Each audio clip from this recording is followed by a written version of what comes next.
How to fix Facebook not sending SMS code. Let's get started.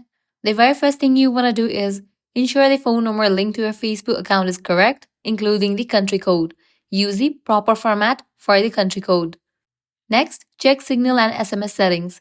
Ensure your phone has a strong network signal, or else what you can do is launch your control center, enable for the option of airplane mode, wait for a few minutes, as this will refresh the signal, and then disable it. Likewise, confirm your phone is set up to receive SMS messages. For that, launch your settings app. Now navigate to the option Messages. Enable for the option Send as text message.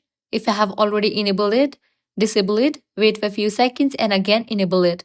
Likewise, check if messages from Facebook are blocked in your phone settings. Go to this blocked contacts option and check.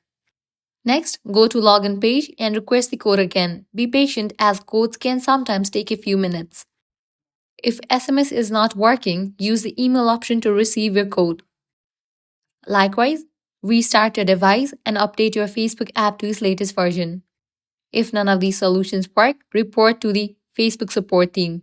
For that, navigate to your Facebook app, head towards the menu page, scroll down, navigate to the option Help and Support, click on Report your problem, click Don't Include, select the feature Other, and now here you have to describe about the issue that you are not able to receive the SMS. With this solution, your problem will be fixed. Now you should receive Facebook SMS code. So that's a wrap for this video. If this guide was helpful, don't forget to like, share and subscribe to our channel. Thanks for watching.